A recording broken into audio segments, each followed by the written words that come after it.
actual live stream and my backup recording of the live stream in case the internet goes down. So, we today have to talk about standing waves. And let's review real quick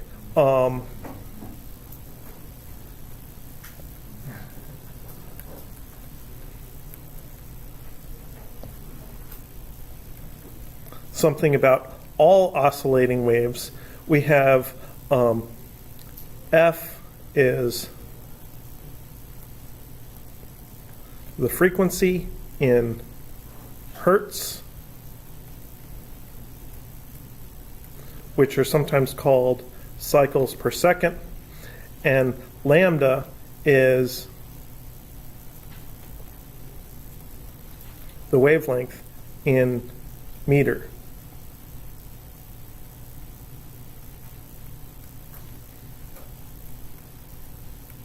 And of course, I like to keep reminding my intro physics classes that the wavelength is not the length of a wave. I know it says wavelength, but that's not what it means. The wavelength is the length of one oscillation or one cycle of a wave, one sinusoid of a wave. And then we also have V equals F lambda gives us a relationship between them. So if we know the speed of a wave, then V equals F lambda tells us the relationship between the frequency and wavelength. And it tells us that higher frequencies are going to have shorter wavelengths and lower frequencies are going to have longer wavelengths.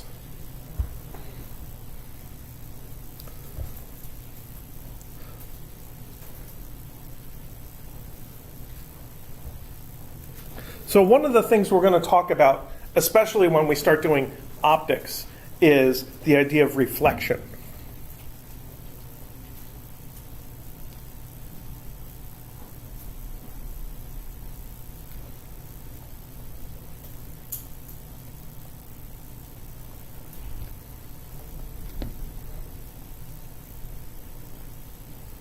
And a very general definition of reflection is when a wave bounces off a change in material. So we're familiar with light reflecting off mirrors because we use them all the time. And in the case of a mirror, the change in material is that the light is inside glass. So the light goes from the room into the glass of the mirror and it hits the back surface.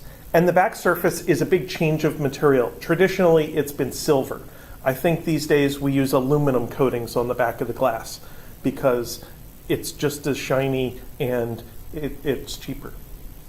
So when the light hits that change of material from glass to aluminum, it reflects and turns back around and goes the other way.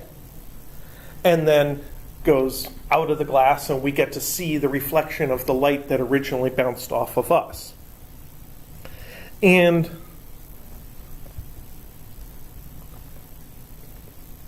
for direct reflection,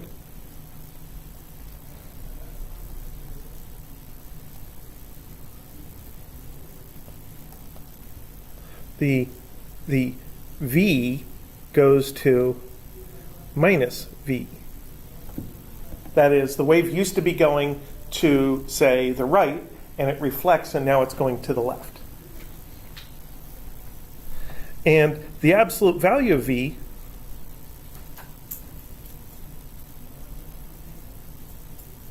stays the same. So the wave still fits the exact same V equals F lambda equation. It's just going the other direction.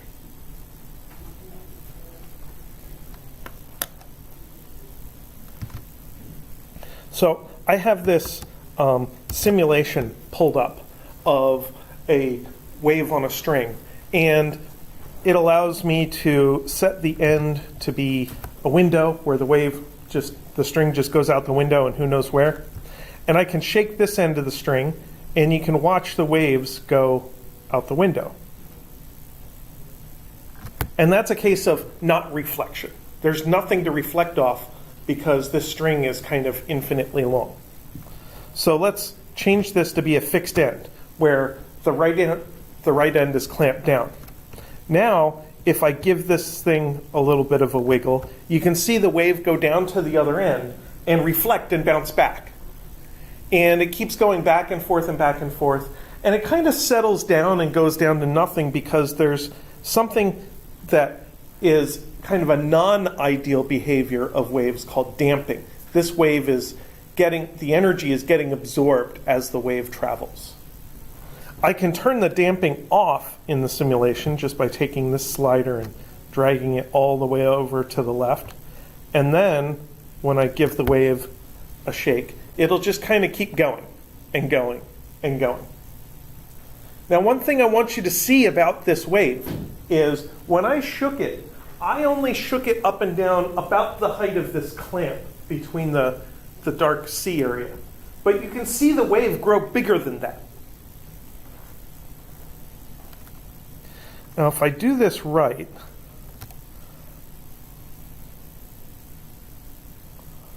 I can get the wave to go so far that it goes off the top and bottom of the screen. And basically, all that's happening is, let's reset it. All that's happening is I'm creating a wave and then creating another wave, or a pulse in the other direction, and then a pulse in that direction, and then a pulse in that direction. And I'm arranging it so that the two pulses kind of go together, and I'm trying to, oh, it turned the damping back on. That's why it's so difficult.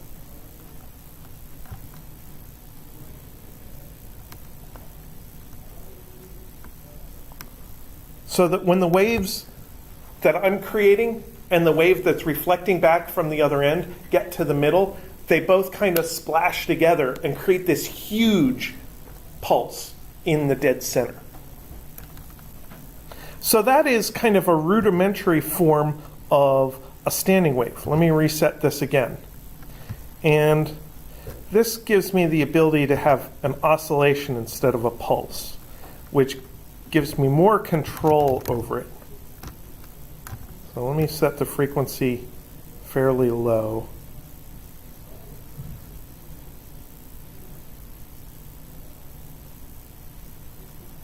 I think a little lower than that.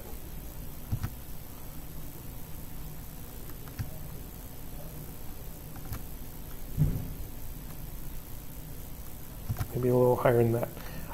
This is kind of simulating the experiment you did in lab last week, where there's something shaking the one end of the string, and the other end, in your case, was held by a pulley, and the pulley was there to have a fixed tension. In the simulation, I get to have a slider for tension instead of having to put masses hanging off the edge of the table. But if I turn the frequency up,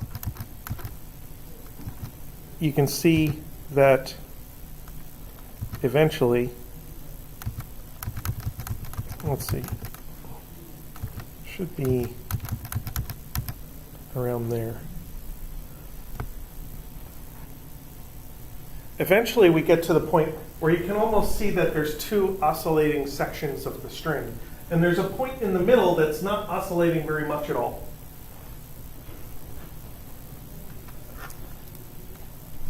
So let's pause this. Oh, that restart button does different things than that restart button does. Interesting.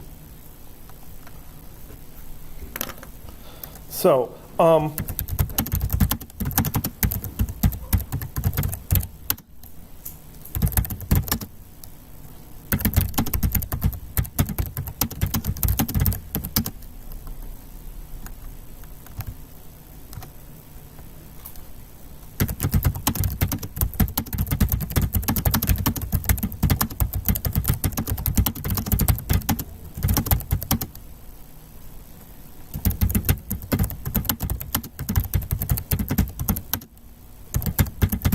is that a word? Apparently that's not a word. It is now. So what that string is for us is this region that can hold waves. And the string can hold any wave you want. But if you put just the right waves on it, then those waves can additively combine, and then in other places they'll subtractively combine.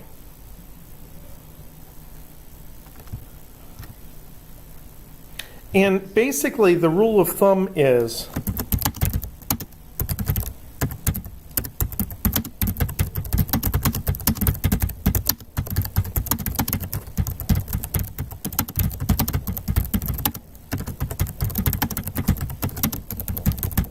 that if the round trip distance is an integer number of wavelengths, these special standing waves will appear. What is the maximum of the wavelength and the amplitude of the specific wave? Well, let me answer the second part of your question first. The question was, are there any limits to the wavelength and maybe even the frequency at the other end, because wavelength and frequency are kind of opposites, and amplitude. So ideally, waves can have any amplitude, anything ranging from 0 to a tiny little bit up to infinity. Now, practically, there's always a limit. With waves on a string, when a wave has a very large amplitude, you're really stretching the string back and forth. And if you try to stretch a string too much, it'll break. So the limit of waves on a string would be related to the strength of the string. For electromagnetic waves around here are carried in air. And air has a limit of the electric field of about 1,000,000 volts per meter, or 1,000,000 newtons per coulomb. And if the electric field gets any stronger than that, then you start having sparks in the air. And if they're short range, we just call them sparks. If they're long range, we call them lightning. So that could be a limit to how strong of a wave you could have of light or radio waves. Also, the air has damping. I mentioned that damping is when the energy of a wave gets dissipated over a distance. So if you dump too much energy into the air, then the air gets hot. And hot air turns into a plasma eventually, and plasmas conduct electricity. So then you would have, like, I don't know, some kind of cool laser gun that sets the air on fire. Sound waves are oscillations of air, but one of the important parts to sound is changes in the pressure of the air. When the molecules are close together, it's a high pressure region. Most of you have studied PV equals nRT, the chemistry equation for the ideal gas. And if I solve for pressure, pressure is N over V times RT. So that N over V is like density.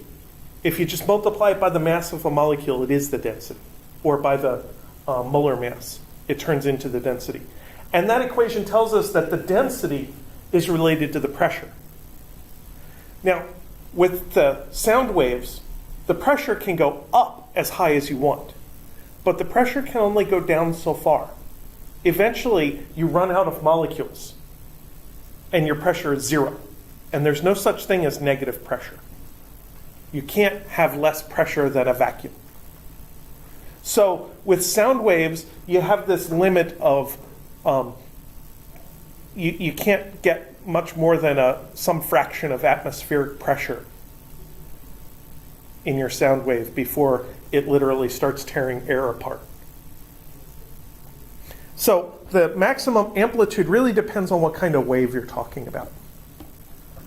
And different materials may have different limits. You could have the same sound wave that very easily travels through liquids, because liquids are very flexible. But then it gets to a solid material, and the solid material can't stand it, and the solid material breaks apart. And that kind of would be the idea of an ultrasound being used to break up kidney stones. So you zap it with a very strong sound wave, the soft parts deal with it, and when it gets to the stone breaks. Or another example I saw just recently is a cast saw for cutting a cast off after a broken arm. The saw really only vibrates back and forth, so it's kind of creating waves in the cast that break the solid material.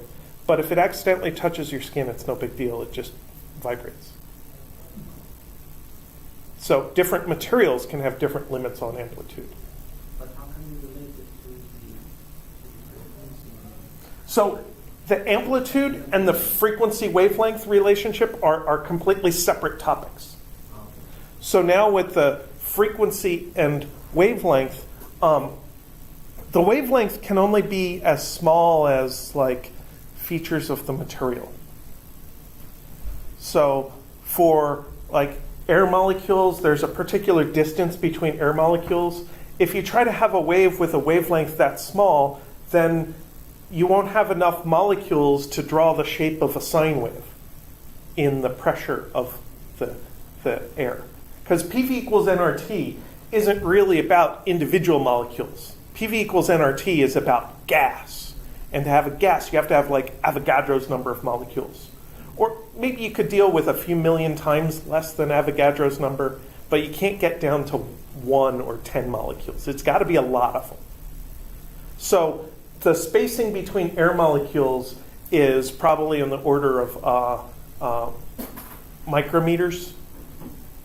So having sound with a wavelength less than that wouldn't work.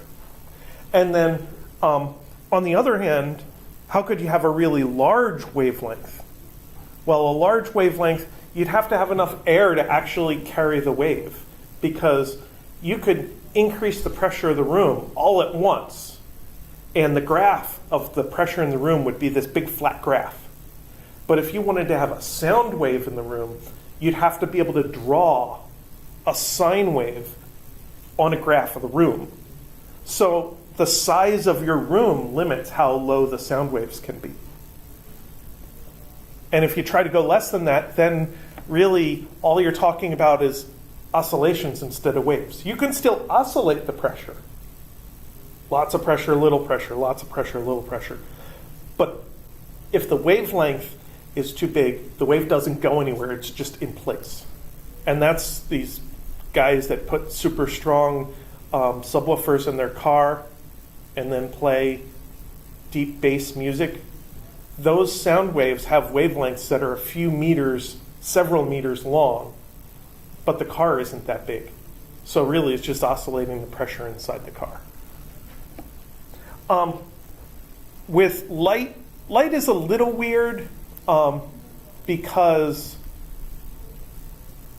light is involved with quantum mechanics and the fact that all materials are made of electrons, and light is actually made of little packets of energy. I think once you get much beyond gamma waves, which are the really, really short wavelengths, you start not being able to generate the light at all. There's like nothing in the universe can create it in the first place. So nobody knows what would happen if it existed.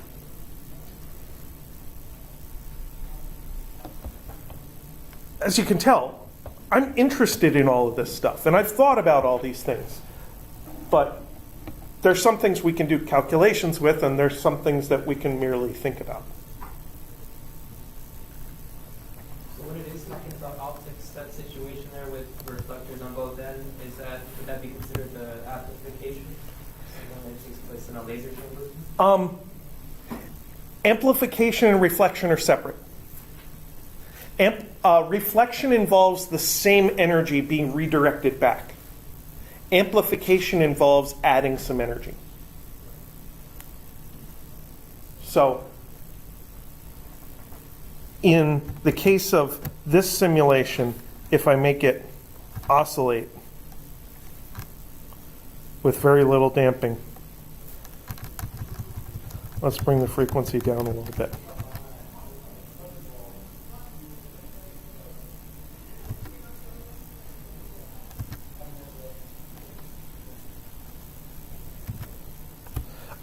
This wave is reflecting back and forth, but it's not really getting amplified. The motor is adding energy to the wave.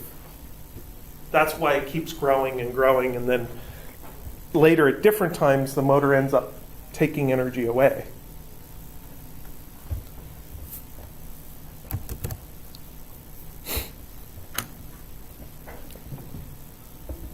So this statement about standing waves is a good place to start for thinking about what kind of standing waves you're allowed to have. The idea of a round trip distance in your region that holds waves versus an integer number of wavelengths. So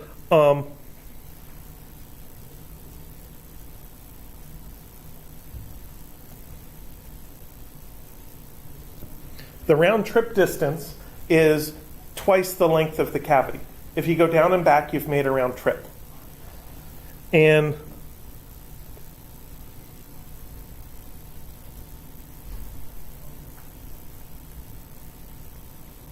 an integer number of lambdas is m times lambda. And we put those together and we get m lambda equals 2L.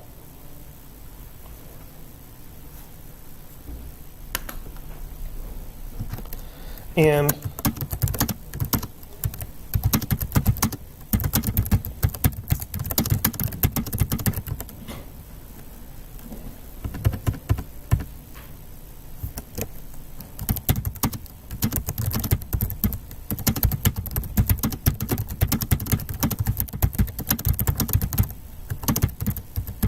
one of the things that has to be true is that the wave has to be identical after a round trip compared to what it was before the round trip. And I want to see if I can capture that in the simulation. So I want to go back to pulse, and I want to turn the damping off. There we go, and I'm going to hit a pulse. So I created one pulse, and you can see it going back and forth and back and forth. Now I want to say what I mean by identical to what it was. When this pulse begins its journey to the right, it's on top of the string. And it reflects and it gets inverted. But then when it starts its journey back to the right again, it's back on top of the string. So this wave is identical on each round trip to what it was on the previous round trip. That's what I'm talking about. Now, if I change the end to a loose end, then the reflection off the loose end makes it stay on top of the string if it was on top, like here. But then it makes it stay under the string if it was under the string, like there. And it's like every other time it starts across, it's opposite to what it was the previous time.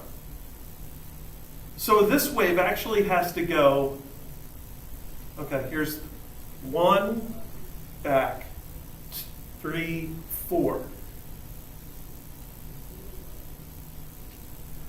1, 2, 3, 4, and then it's back to what it was originally. So apparently, there's different ways to reflect a wave off the end of the region. We call this region a cavity for reasons of tradition, where you can have this empty region where sound is going back and forth, and an empty region is called a cavity. So some reflections at the edge of the cavity can maintain the shape of the wave, and some reflections, like this one, can invert the wave every single time.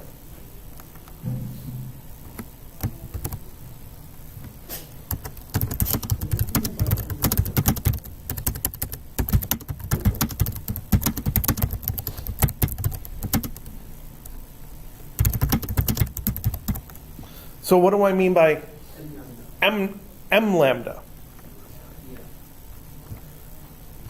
So this wave that I've produced, this pulse that I've produced, I want to make it wider.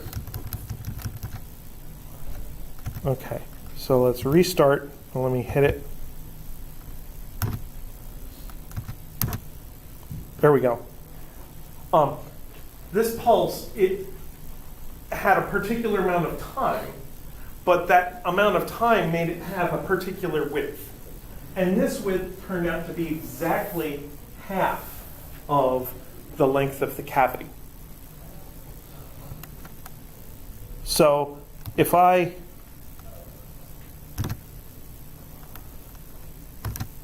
hit this with the same pulse every time, it'll just keep adding to itself.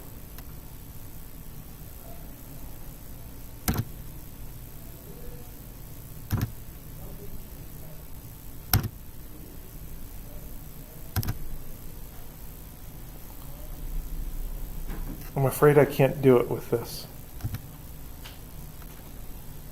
I'm going to have to go back to doing drawings. Whoa!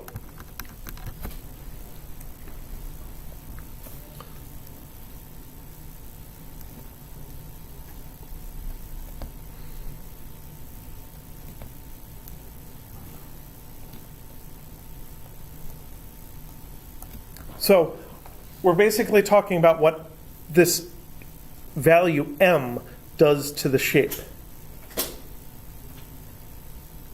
So here is a string, and here is a half of a sine wave.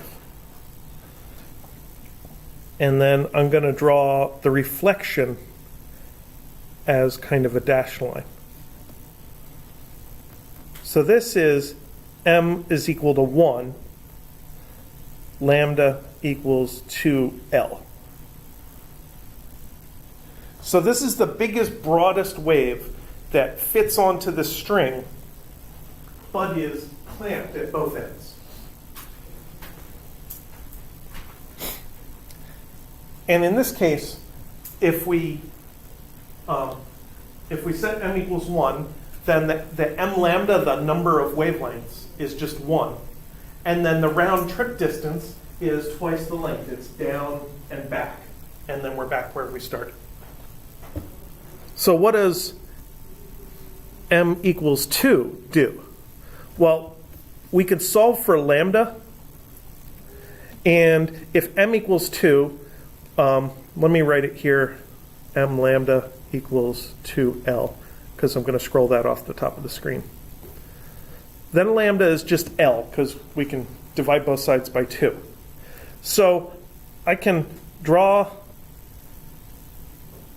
a new string, and I want to draw a wavelength. I want to draw a wave with a wavelength that is shorter, half as much as the previous one. I want the wavelength to be the length of the string. So it basically should go up and come back down and get back to the middle. And then on the way back, it's exactly opposite of what it was. So the same string can hold multiple kinds of waves, multiple wavelengths. And this M serves as like a label for which one is which.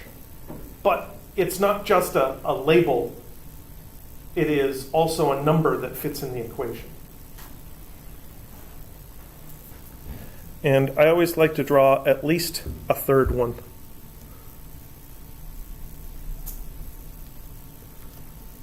So this would be 1, 2, 3 humps, and get back to the beginning. So this is m equals 3, lambda equals 2L over 3. One reason I like this is because I can take this point here and this point here. That's lambda.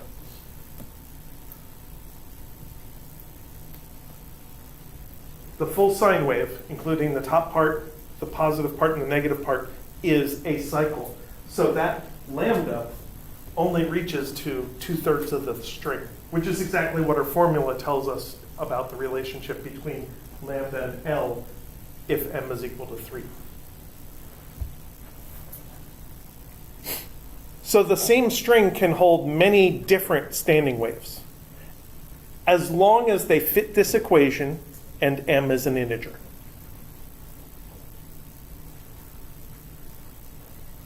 And then to really finish this, I should draw the dashed portion here.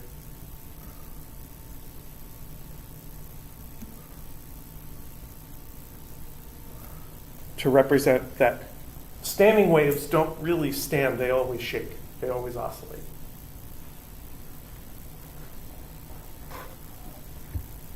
I have to bring my Slinky into class on Wednesday to show live standing waves that aren't the computer simulation.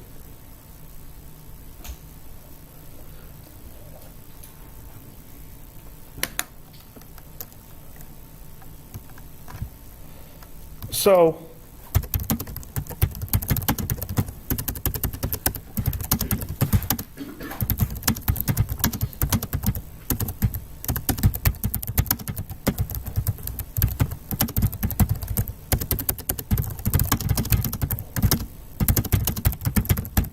the standing wave idea gives us specific wavelengths, depending on the size of the cavity.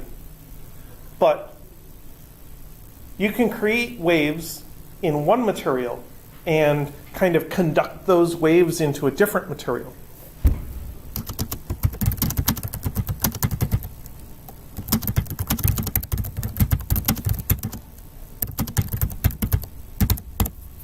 And when a wave moves from one material to another, like from a guitar string to the body of the guitar to the air near a guitar, it's actually the frequency of the waves that's maintained, not the wavelength.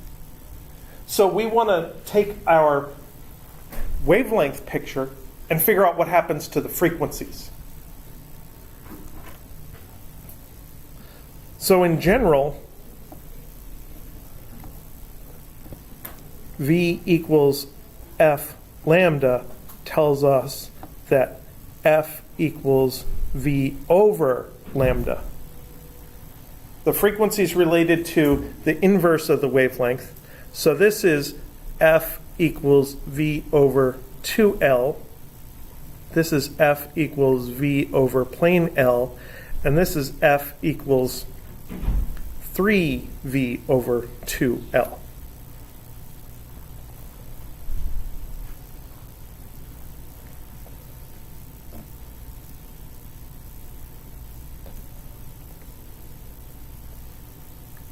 And I want to point out that this thing exists here. And it even exists here if I multiply by 2 and divide by 2. You can multiply and divide by the same number and you haven't changed your formula. But sometimes it's very difficult to figure out what you should multiply and divide by in order to gain insight. Here, I wanted to divide by 2 because I wanted to see V over 2L just like there, but to compensate for dividing by 2 here, I had to multiply by 2 at the same time. So apparently, this V over 2L is special. It appears in every single frequency formula. So I'm going to call it F1. And this is 2 times F1. And this is 3 times F1.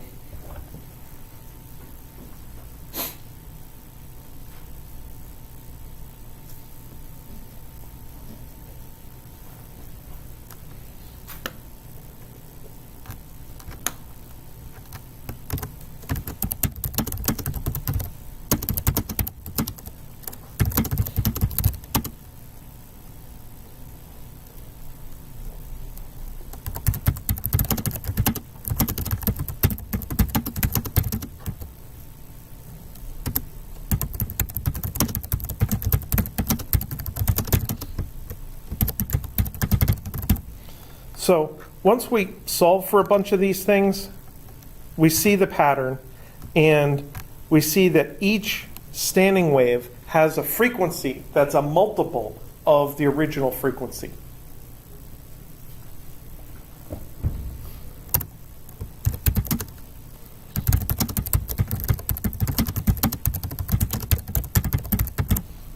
And because these frequencies are involved in the idea of harmony. They're called harmonics.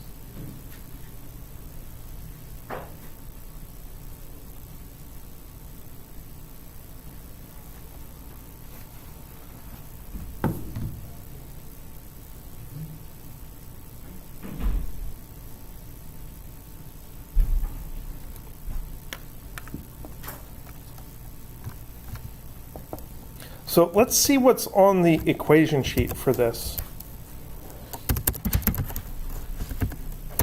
so that we can decode the equation sheet. Because when we write an equation sheet, we try to be as concise as possible.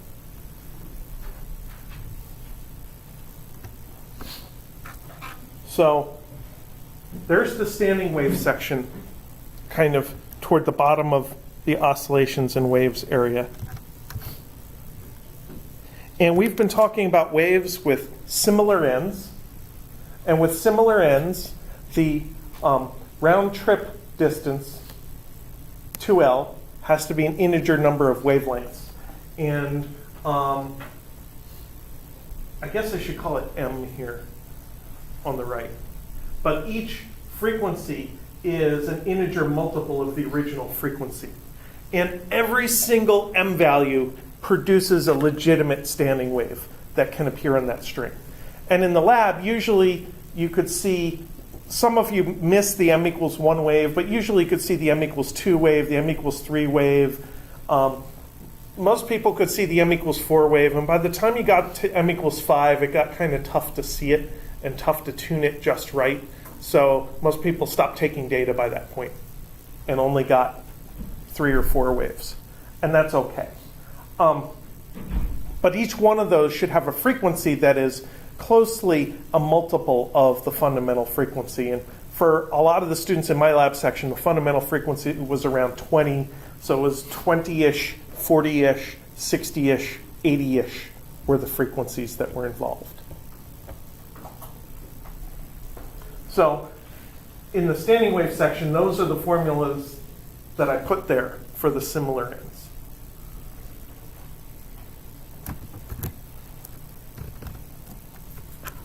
So I'm going to echo them again here.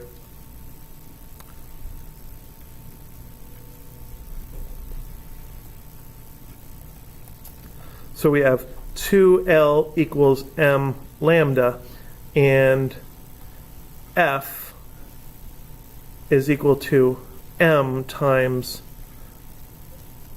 the original frequency. And you could call that F0 or F1. It doesn't really matter.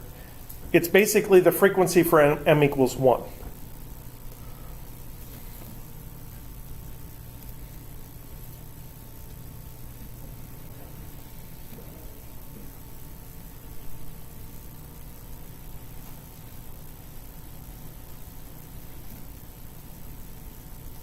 Now, one thing you have to remember with standing waves is you're analyzing a wave that's in a material, like a string, or it could possibly be modeling a clarinet or a flute or something like that. You have to use the V of the material as you do this analysis. So with the string waves, the material is a string, and there's a particular speed of waves on the string.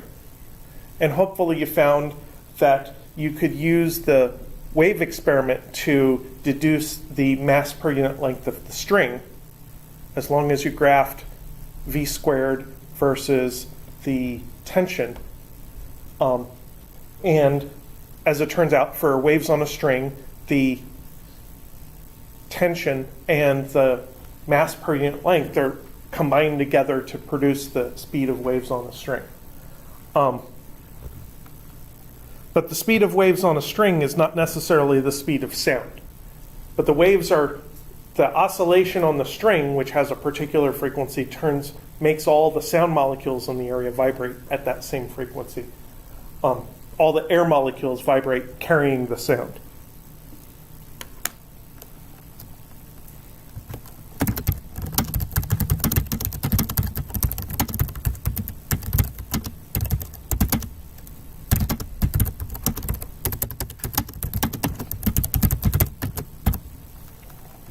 Now, one thing that is common is to have musical instruments where the ends are different. So,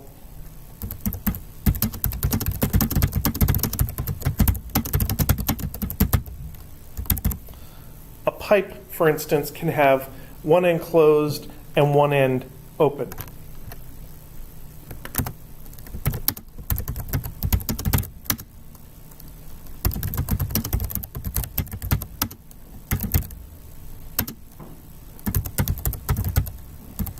And the weird thing is that a closed end causes one kind of reflection,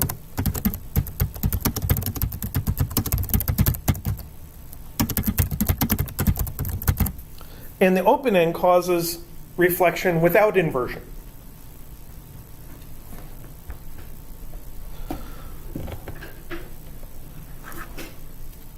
So then that affects our drawings, and it affects the standing waves.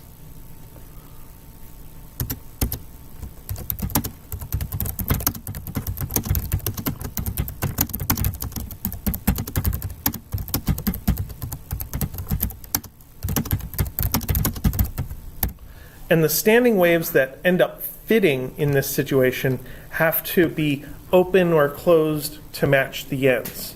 So what do I mean by that? So I'm going to draw a pipe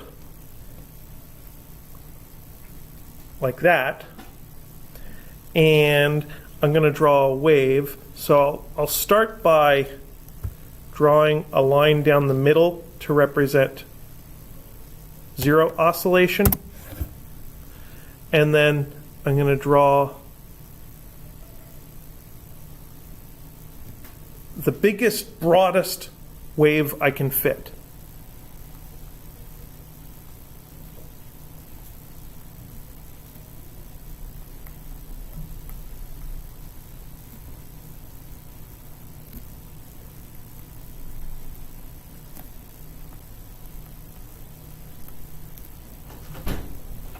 And it starts at 0.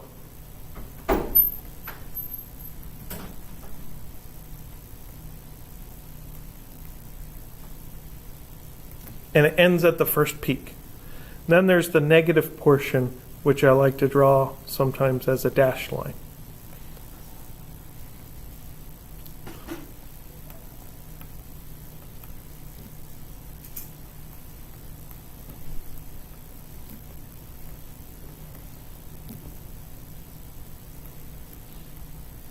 And this wave doesn't have a half cycle in the cavity. It only has a quarter of a cycle in the cavity. So this is lambda equals 4L.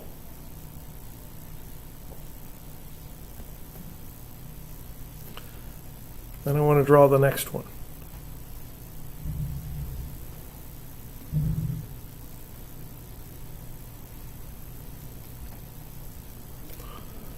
So I'll draw a line down the middle to represent the 0. The next one has its peak inside,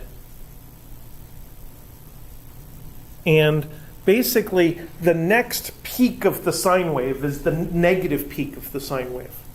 So with our next standing wave, it starts at 0, it goes past the positive peak and gets to the negative peak, and that's where we get to the end of the pipe.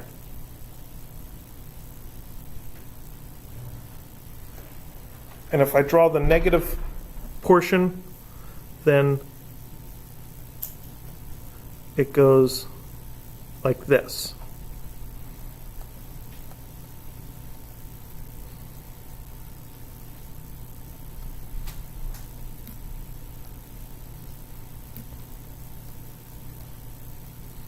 And this next wave is 3/4 of a cycle inside the cavity. Because a quarter of a sine wave gets you from 0 to the peak. A second quarter gets you back to 0. A third quarter gets you to the negative peak. And we're missing the fourth quarter that would finish off the sine wave. So we have 3/4 of a sine wave. So this is actually 3/4 lambda is equal to L, or lambda is equal to 4L over 3.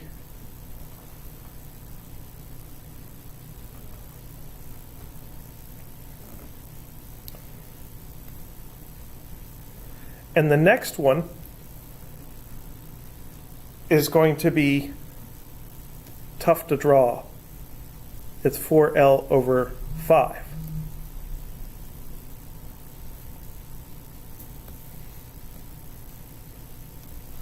So this pattern is M lambda is equal to 4L.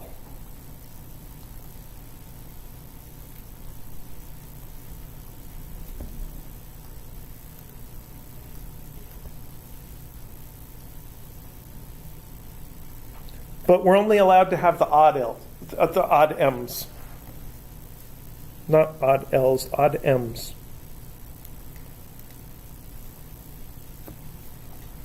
Because if we tried to draw one with lambda equal 4L over 2, that'd be lambda equals 2L. It would start at 0 and end at 0. But the open end of the pipe is supposed to have a part of the sine wave that is at a peak, not at a node. And that's what makes that one not allowed. Basically, if lambda equals 2L, the wave would go down and back, and then it would be reverse of what it was, and it would start canceling itself out. And that's what makes the lambda equals 2L not allowed. But if you go increase M by one more, so this is M equals 1, M equals 2 we can't do, increase it to M equals 3, then we're okay again. And we have a wave that can fit on the string.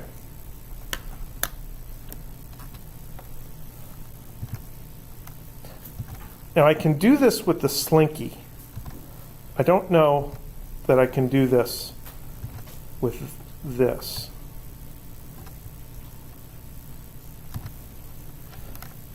That's too fast. I think it's going to be around 50. Let's turn on the damping. Lots of damping. This is so much damping the wave can't even get down to the end of the string.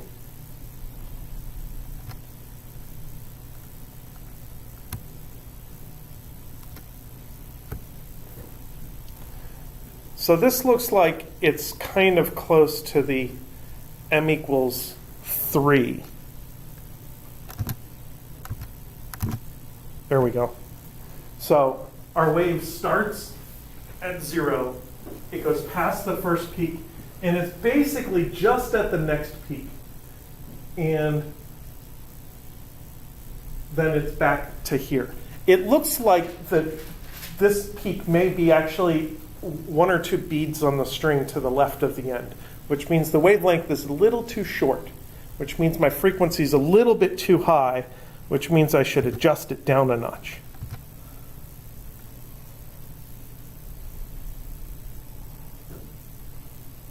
Okay, so then I want to go to the next frequency. If this is M equals 3, I want to divide this frequency by 3 and multiply it by 5 to get to M equals 5. So I want to take this 0.57. Hey. 0.57 divided by 3 times 5. And I get 0.95. Okay, so I'm going to go up to 0.95.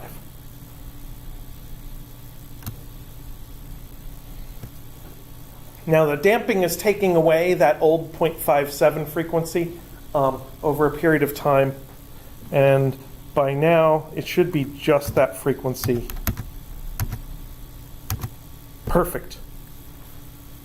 So you can see the wave starts at 0, goes past the first peak through 0, past the negative peak through 0, and then it gets back to the peak again. And it's at the peak at the other end of the string.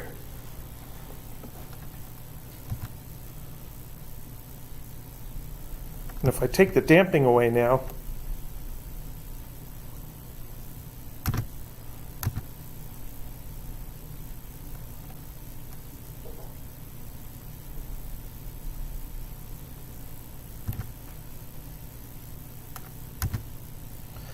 one of the features of standing waves is that the oscillation you see in the cavity is stronger than the stimulus.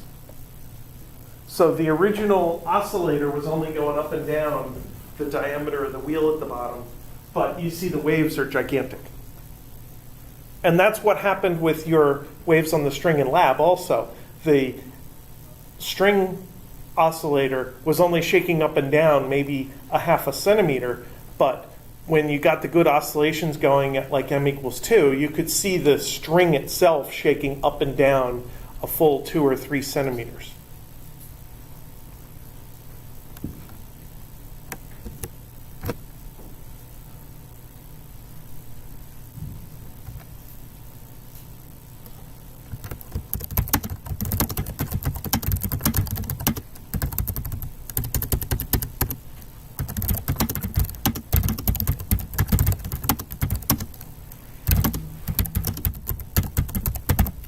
So for sound waves, this makes oscillations with the fundamental and only the odd harmonics. It doesn't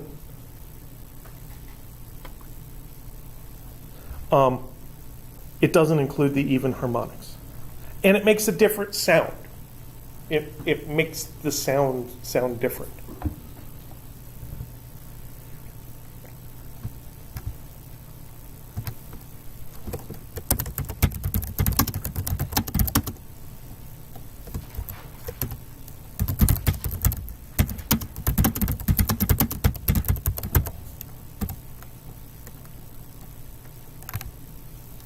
Now, standing waves of electricity are used in antennas. So let's look at F is equal to 106.5 megahertz, which is a radio station that some old people like me like to listen to.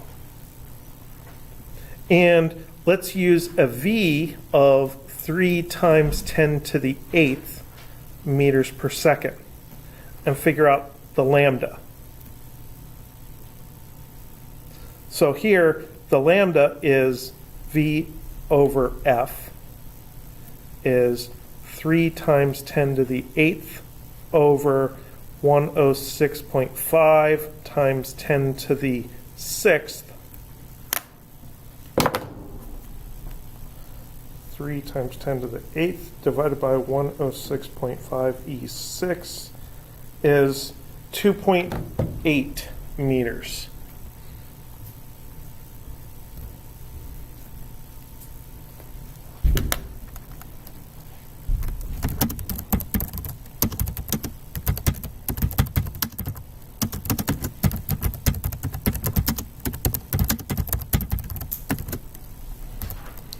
A typical car antenna is a quarter wave vertical.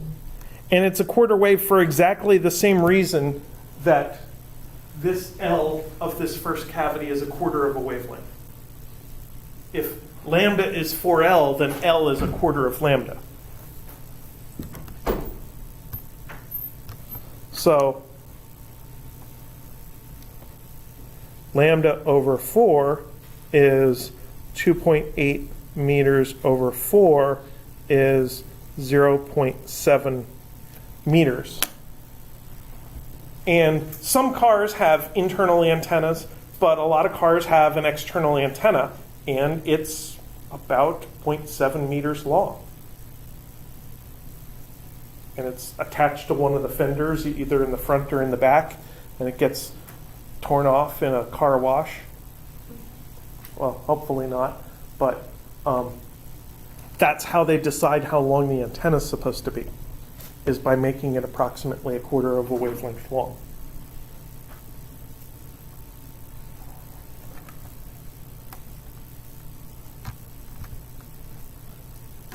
And that antenna is basically connected at one end. It's connected to your radio at one end, and the other end is disconnected. It's in the air. And that's what makes the two ends opposite. There's current at one end and zero current at the other end. So at the end that's connected to the radio, that's the open end, and the end that's out in the air, that's the closed end with zero current. So the waves we could draw on that antenna would be waves of current. So that's a bit about standing waves and how it relates to real world stuff.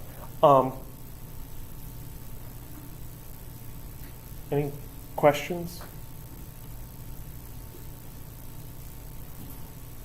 All right. Well, we have a completely different topic to talk about, also about waves, on Wednesday. It's about the amplitude and how it's related to intensity and how we quantify intensity. So I definitely don't want to start that right now. So let's call that a day.